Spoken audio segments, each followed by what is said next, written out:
Hey guys, Sowerz here, and I am back with another video. I know the last video that I did was about 3 weeks ago now, which is a pretty long break, I will admit, and that was pretty much a Gfinity preview video I think I did. So yeah, since then I have been streaming quite a lot, so those of you who tune into the stream will know that.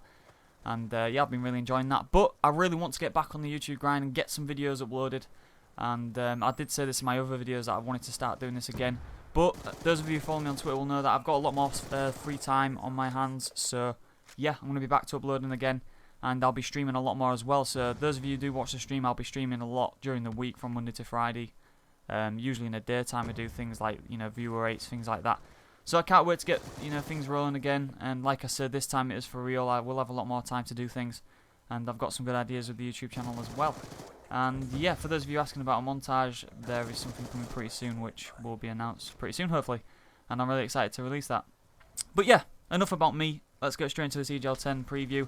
The event is this weekend. It is in Sheffield, which is actually pretty close to me. But I'm not going to be attending the event, as I've probably said about 50 times on Twitter. So I won't feed your brains too much of that kind of crap. But yeah, I won't be going. Me and Vapes did look for two, and we didn't really get anything that was worthwhile chasing up with about a week to go to the event. So really, it's not really worth going for us as players to go to an event unprepared like that. But like I said, this is still going to be a pretty competitive event. Not the most competitive EGL we've ever seen, but still a pretty competitive event. There's a good 5 or 6 top teams going to this one. But saying that, there's no American teams, so I guess that's probably one of the reasons it doesn't look as strong. But yeah, I mean, this is one of the first EGLs where there's been no American teams really, which is a bit of a change really, because there's no Impact, no Optic or anybody like that. So it's just a pure European event, and I think this is one of I can't remember the last time. I think it was TCM, so EGL8 was the last time a European team won an EGL. So there will obviously be another European team winning it this time. Looking at the team list, obviously there's if me and Vapes made a team, that's kind of one team missing, and Swanee, Shane, and Zanity have made a team, so that's another top team missing. There is a few others as well, none that really stand to mind, but there is a few other top players that aren't going. And really, you look at this event, and a lot of people are saying this is a really good chance for the amateur teams out there.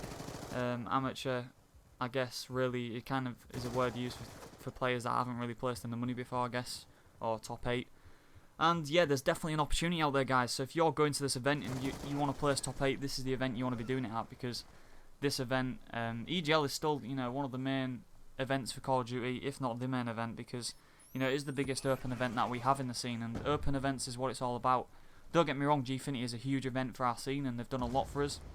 And the invitationals, obviously they've announced their second event, so everybody's really looking forward to that, and it's going to be a blast. And without a doubt, the best event I ever went to was Gfinity, and I haven't really done a commentary on that. But EGL is an open event, and that's what is really going to help our scene grow, and really is what teams really want to prove themselves at, because open events is where all the teams go, everybody gets to go.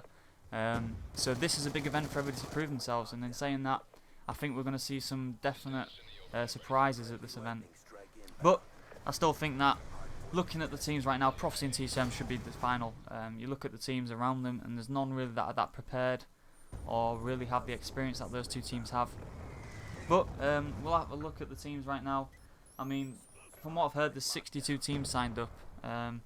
Which is pretty good. I mean, they might get some on the day as well, so there'll be quite a few in the end. But yeah, I mean, I'm going to look through now. Prophecy Seed 1, which is kind of to be expected really, because I got Madcat, who came second at the last event.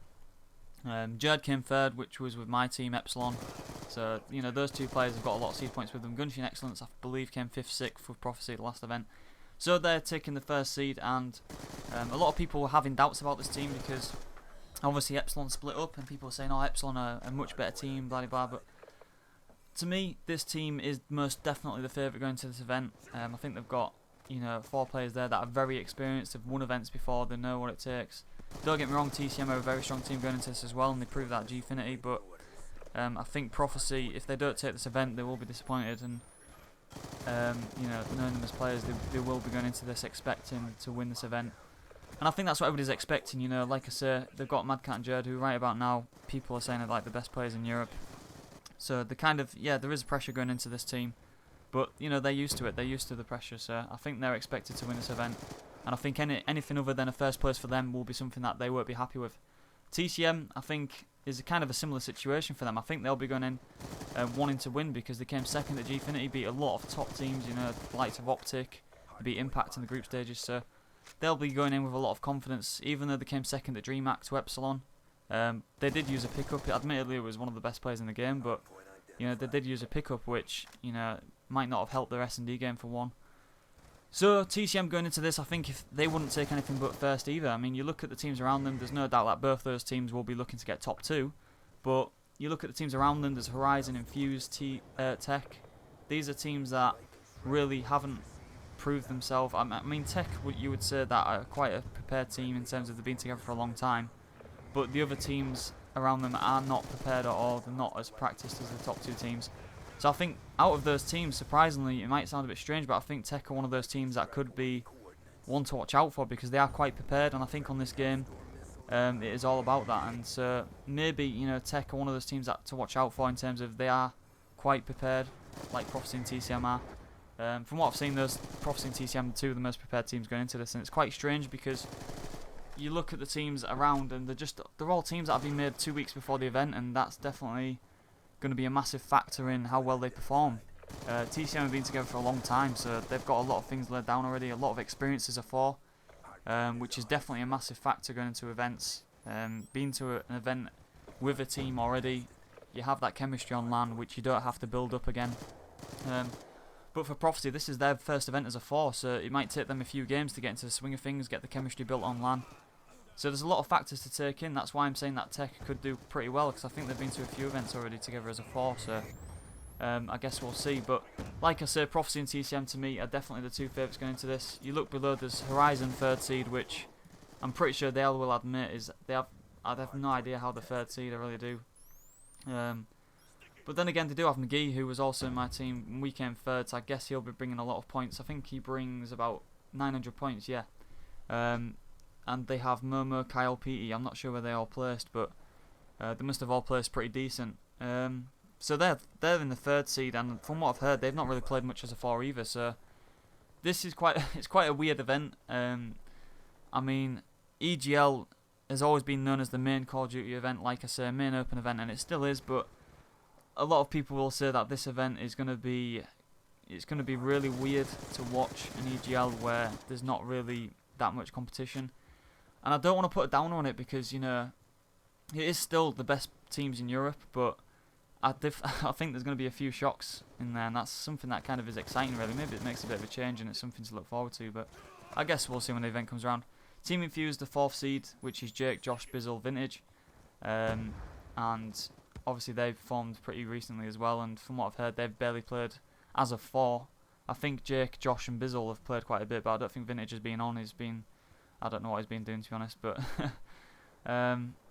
that's what Vintage is like. I think he's just not really been that active of recent, but I think they'll be going in expecting to get top 4, pretty much where they're seeded, but I don't think they'd be too shocked either if they didn't place well, because they're not as prepared they probably would have liked to have been.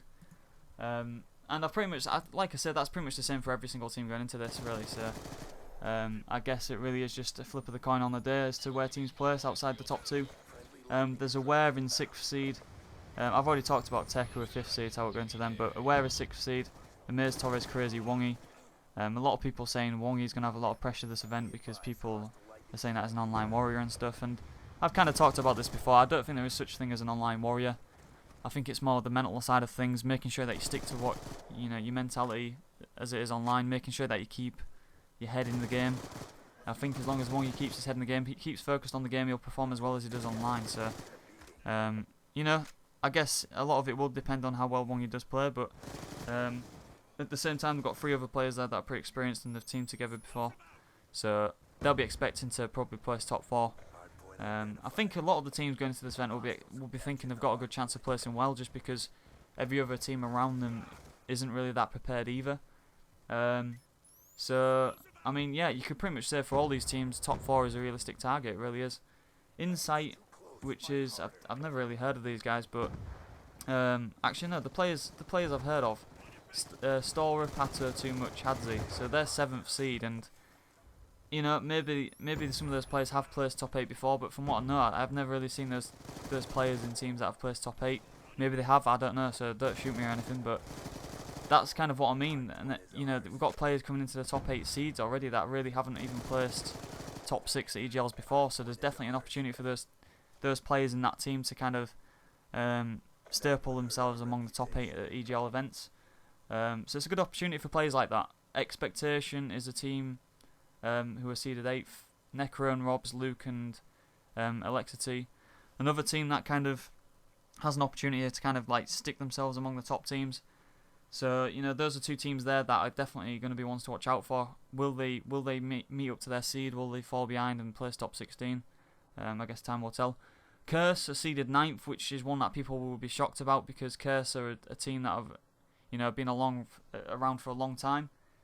So for them to be seeded 9th to me is kind of a shock. I mean, I know they placed 9th, 12th at the last EGL, but you know, Curse are a team that are used to being among the top 8 in terms of the seed. They haven't been placing well at EGLs of recent, but you know, there's a few reasons for that. They'd probably say that they've been unlucky, and rightfully so. The last event they did get unlucky. If any of you saw what happened against Cloud, but you know, they'll be looking to put things right after a few bad events, but I guess we'll see on the day. I mean, there's definitely an opportunity for them there to place very well, like I said before, because of the fact that a lot of teams are not prepared. But yeah, I mean, that's pretty much it, guys. I mean, that's the teams there. Hopefully I've kind of given a bit of insight onto the teams and who I think will do well and who won't. But Prophecy to me will take number 1. I think anything but that, they won't be happy. TCM 2nd. And I think in 3rd place I'm going to go for Tech. I think they can surprise a few players and a few teams. I think they'll go in pretty prepared. They might say that they're not prepared, but I think because they've been to events before as a team, that's definitely going to benefit them, and I think they could cause a few upsets. But I'm going to wrap it up there, guys. I know I've gone a bit overboard on the time, as per usual. I say that pretty much every video, so I'll stop saying that. But yeah, like I say, guys, I'll be streaming a lot, uploading a lot, so make sure you guys check out the Twitch channel. The description's in the link below. But yeah, guys, I'm back, and I know, yeah, 3 weeks ago was the last video, so hopefully I can sort it out and slap myself and sort it out a bit and get some good uploads going. But yeah, thanks for watching, guys. I appreciate everybody sticking around, and if you could drop a like on this video, I'd really appreciate that. And yeah, thanks for watching, guys. I'll see you next time. Take it easy.